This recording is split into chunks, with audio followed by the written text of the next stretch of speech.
కాదు చాలా tremendous success కదా ధనరాజ్ అప్పటి నుంచి ఇప్పటి వరకు. మీరు ఎంత నమ్మకం ఉంటే మీ మీద మీకు నిలదొక్కున్నారు. పారిపోతారు, కష్టం వస్తే పారిపోతారు. అవును మేడం.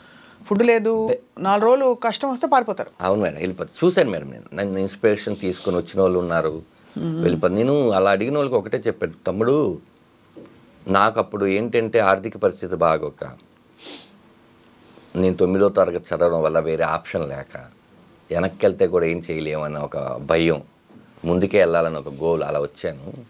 ఇప్పుడు మీరందరూ ఏంటంటే డిగ్రీ ఇంజనీరింగ్ చదివేసి మీకు బైక్ ఉండి ఇంట్లో డబ్బులు పంపించే అంత ఉంది. మాలాగా ఫోటోలు పట్టుకుని తిరగాల్సిన అవసరం లేదు. మీకు యూట్యూబ్ ఉంది, కొన్ని ప్లాట్ఫామ్స్ ఉన్నాయి, పరిచయాలకి ఈజీగా మొబైల్స్ ఉన్నాయి, ఫేస్బుక్ ఇన్స్టాగ్రామ్ ఏదో ఒకటి మీ టాలెంట్ చూపించుకోవడానికి ఎన్ని ఆప్షన్స్ ఉన్నాయి కదా. మీరు వచ్చి ఒక 1 year 2 years ఒక గోల్ పెట్టుకోండి. 1 year 2 years గోల్ పెట్టుకొని, ఆహా ఇది అవ్వట్లేదు, ఇక్కడ ఉంటే మన కెరియర్ నాశనం అయిపోద్ది అనుకొని అప్పుడు మీరు వెళ్ళండి. మీరు ఏంటంటే వచ్చి 1 monthలోనో 2 monthsలోనో అయిపోదామంటే అది ఇండస్ట్రీ కష్టం అని చెప్పేవాడిని చాలామందికి. అదే మేడం ఏంటంటే మనకు వేరే ఛాన్స్ లేక, ఎందుకంటే నా పర్సనాలిటీకి నేను మూటలు మొయ్యలేను, ఏ జాబు చేయలేను, నాకు ఓన్లీ ఇదొక్కటే కనిపించింది. ఇందులో నేను ఎలాగైనా ఒకసారి మీరు చూస్తే ఇండస్ట్రీలోనే ఉండాలని నేను ఎంత తప్పనగా ఉన్నానంటే ఇప్పుడు కూడా యాక్టర్గా చేశాం, జబర్దస్త్ చేసిన తర్వాత దాని ముందు సినిమాలు చేసాం, బిగ్ స్క్రీన్ అయినా చిన్న స్క్రీన్ అయినా స్క్రీన్ సైజ్ మారుతుంది కానీ మన యాక్టింగ్ మారదనుకొని అన్నీ చేసాం. ఓ రియాలిటీ షోకి వెళ్ళాం, ఆ తర్వాత ఛానల్స్ మార్చుకున్నాం, ఆ తర్వాత హీరోగా చేయాలని అనుకున్న తపంతో పొడ్డిచ్చేసాం, హీరోగా సక్సెస్ అవ్వలేదు అన్న తర్వాత మళ్ళీ షోస్ అవన్నీ స్టేజ్ షోస్ ఫస్ట్ టైం చేసుకొని స్టేజ్ షోస్ అవన్నీ చేసుకున్నాం. ఆ తర్వాత ఓ లేదు మళ్ళీ దీన్ని చేయాలని డైరెక్షన్ చేసాం. అంటే ఇక్కడ ఈ క్రాఫ్ట్స్లోనే వర్క్ చేయడం తప్ప నాకు వేరే వర్క్ రాదు. అవును, ఇక్కడే ఉంటాను మేడం. రేపొద్దున ఇది కాకపోయినా ఇంకా ఏదైనా యూట్యూబ్లో అయినా వెళ్తాను, లేకపోతే ఏదైనా చేస్తాను, లేకపోతే మిమ్మల్ని చూసి ఇన్స్పైర్ అయ్యి ఏదైనా ఇంటర్వ్యూలు అయినా స్టార్ట్ చేస్తాను, కానీ నేను ఎక్కడికి వెళ్ళలేను మేడం. ఇక్కడ ఇది అలవాటు అయిపోతే ఇంకెక్కడికి వెళ్తారు? ఇదొక మీరు వెళ్ళాల్సిన అవసరం కూడా రాదు అసలు. చెప్పలేం కదా, వ్యసనం కరోనా వస్తుందని మనం అనుకున్నావా? అదే అలా చూస్తే అంటే అందరికీ పెద్ద కష్టం వస్తుంది, దానికి అంత పెద్ద సొల్యూషన్ పక్కనే ఉంటుందని నమ్ముతాను నేను. అది ఒక రకంగా మంచి పని చేసింది, ఒక రకంగా అంతే కదా. సో అయితే మరి అది అలా జబర్దస్త్లో మాత్రం మీరు జబర్దస్త్గా ఉన్నారు. అవును మేడం, మంచి పేమెంట్, అంటే చాలా మంచి పేరు వచ్చింది, మంచిగా మీరు స్థిరపడింది అక్కడే కదా. అవునండి, అసలు నాకు సినిమా ప్రొడ్యూస్ చేయడానికి కూడా డబ్బులు ఇచ్చిందంత చేసిందండి జబర్దస్త్. అవును, చాలా మంచి మంచి ఇన్నింగ్స్ అది. అవునండి, ఇప్పటికీ చాలామంది జబర్దస్త్ మానేసిన విషయం తెలియక, సార్ జబర్దస్త్లో మీ స్కిట్స్ చాలా బాగుంటాయండి అని అంటుంటారు. అంటే అది రిపీట్ టెలికాస్ట్ అవ్వడమో, లేకపోతే అది యూట్యూబ్లో ఉండిపోవడమో, లేకపోతే వాళ్ళు అప్పుడు చూసి ఉండడమో. నాకు ఇప్పుడు మా అమ్మ నాన్న ధనరాజ్ అని పేరు పెట్టారండి. ఎక్కడో ఒక 2-3 కలిసి, పంతులు గారు వాళ్ళందరూ కలిసి పెట్టిన పేరు. మొత్తం తెలంగాణ ఆంధ్రప్రదేశ్ కొన్ని దాంట్లో ఆ పేరు ఇంత దూరం వచ్చింది అందరికీ తెలిసి అనడం చాలా గొప్ప విషయం. అయితే జబర్దస్త్ అనేది సినిమా థియేటర్కి తీసుకెళ్తుంది మేడం, టీవీ వాళ్ళ బెడ్రూమ్కి వచ్చేస్తుంది. అవును, ఆ చిన్న పిల్లలు కూడా అంటే ధనరాజ్ అనడం నాకు చాలా హ్యాపీగా అనిపించింది. అంటే నా ఇంటి పేరు కన్నా ముందు ఈ ధనాధన్ అనేది కూడా యాడ్ అయిపోయి ఉంది. గొప్ప విషయం మేడం. అంటే ఉన్నాయి, మన కష్టానికి కొన్నిసార్లు ఫలితం దక్కింది, కొన్నిసార్లు దక్కాలని కోరుకుని దక్కలేదు. జర్నీ మేడం, అంతే, ఇదంతా ఒక జర్నీ. సో జబర్దస్త్ నుంచి బయటికి రావడం అన్నది అది కాన్షియస్, ఇంకా సినిమాల్లో బిజీ అయిపోవడం వల్ల ఇంకా నేను నెక్స్ట్ సీజన్ నుంచి ఉండను అని చెప్పాల్సి వచ్చిందా మీరు? కాదు మేడం, ఇది టోటల్గా ఏంటంటే జబర్దస్త్ మానేయాలని నేనైతే ఎప్పుడు అనుకోలేదు. మాకేంటంటే 13 ఎపిసోడ్లు అని చెప్పారు. అది రేటింగ్ బాగా వచ్చేసరికి మళ్ళీ 13 ఎపిసోడ్లు కంటిన్యూ చేసి, అప్పటికి కూడా నేను అప్పటికే నాకు తెలిసి జగడం, పరుగు, ఇట్లా కొంచెం మన పిల్ల జమీందారు, ఇలాగ నేను సినిమాలో కూడా కొంచెం నోటెడ్గానే గోపి ఉన్నాను మేడం. అయితే ఏమైపోయిందంటే మాకు అప్పుడు రోజుకు 3 ఎపిసోడ్లు తీసేవాళ్ళు మేడం. అంటే మార్నింగ్ ఒక 10 o'clock స్టార్ట్ అయితే ఒక 6 టీమ్ లీడర్స్ చేసేసరికి అది ఒక 4, రిజల్ట్స్ అంత అయినాక 5 బ్రేక్, మళ్ళీ 1 hour తర్వాత మళ్ళీ ఒక స్కిట్, అది రాత్రి 11-12 మళ్ళీ ఒక బ్రేక్, మళ్ళీ 1 గంటకో 2 అది మళ్ళీ 4 అయిపోయేది, 4-5 అట్లా 3 ఎపిసోడ్లు తీసేవాళ్ళు. 3 ఎపిసోడ్లు తీసిన తర్వాత మేము ఇంటికి వెళ్ళి ఇంకా పడుకోవాలి. పడుకున్న తర్వాత ఆ డే పోయింది. ఆ నెక్స్ట్ డే నుంచి మళ్ళీ నెక్స్ట్ వీక్కి సంబంధించిన కాన్సెప్ట్ ఏంటి రాసుకోవాలి. ఓ మీరే రాసుకునేవారు? అంటే మేము ఇప్పుడు నా స్కిట్లకి ఇప్పుడు ప్రసన్న బెజవాడ అనే అతను ఉండేవాడు, నా దాంట్లో రాటో రాంప్రసాద్ ఉండేది. ఏదున్నా కూడా టీమ్ లీడర్ ఐడియాలజీ నుంచే మీరు ఏది చెప్పినా కూడా ఇది బాగాలేదు బాగుందని చెప్పడానికి టీమ్ లీడరే మెయిన్ ఉంటుంది. వాళ్ళ కాన్సెప్ట్ చెప్పినాక అది నచ్చలేదు, ఇలాంటి కాన్సెప్ట్ వేరే వాళ్ళు చేస్తున్నారు అని అనేవాళ్ళు. అప్పుడు అది రాసుకోవడానికి ఒక 2-3 రోజులు పట్టేది. ఈ 2-3 రోజుల తర్వాత రిహార్సల్స్ తర్వాత షూటింగ్, మళ్ళీ షూటింగ్, సేమ్ ప్రాసెస్.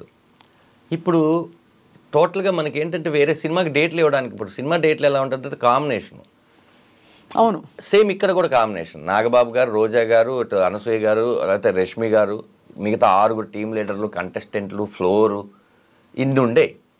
ఇక్కడ ఇచ్చేస్తే అక్కడ చేయలేం. అక్కడేమో మన లైఫ్ టర్న్ అయిపోయి మన బిగ్ స్క్రీన్ కదా చూద్దాం అనుకున్నాం అనేది ఒక చిన్న ఇది ఉండేది అప్పట్లో.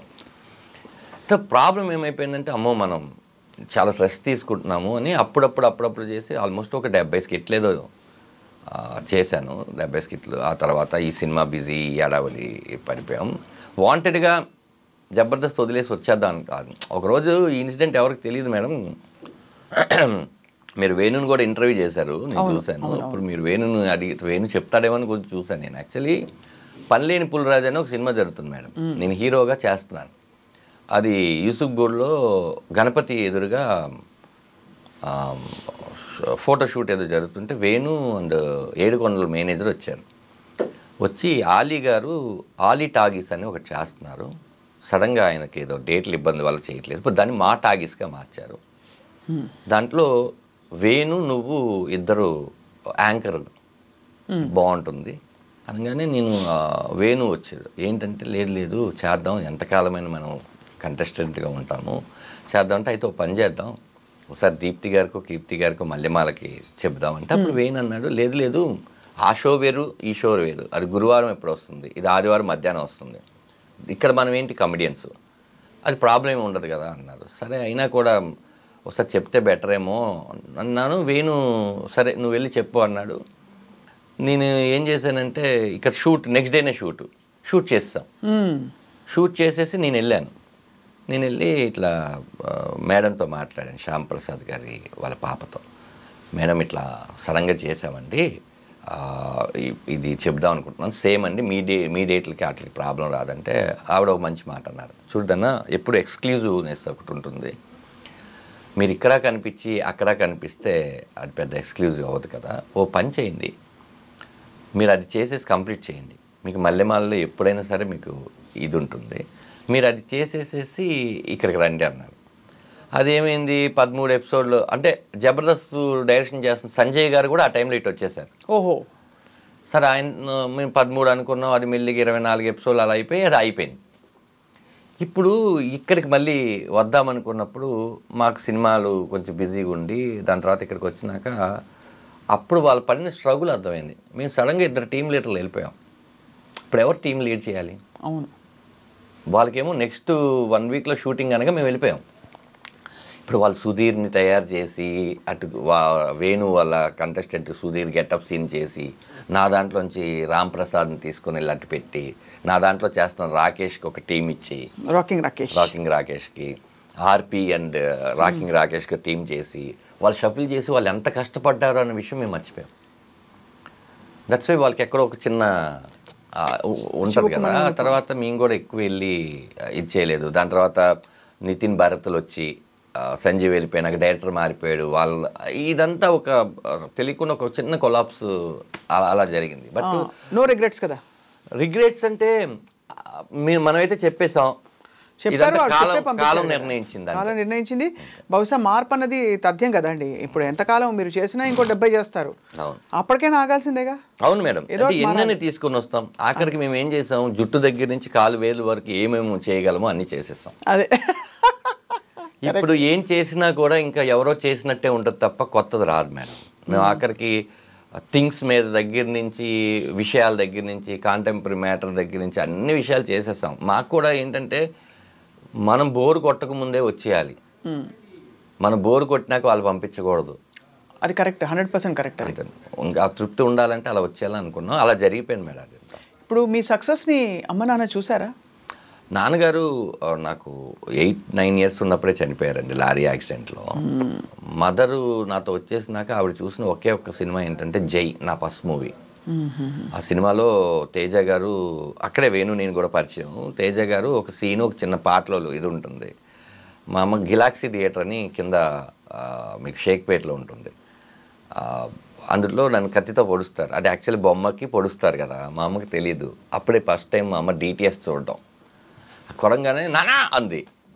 అమ్మ అది బొమ్మమ్మ, నేను ఇక్కడ బతికే ఉన్నాను కదా అన్నాను. ఆ సినిమా ఒకటే చూశారు. ఆ తర్వాత మా అంతా చనిపోయాను. అమ్మ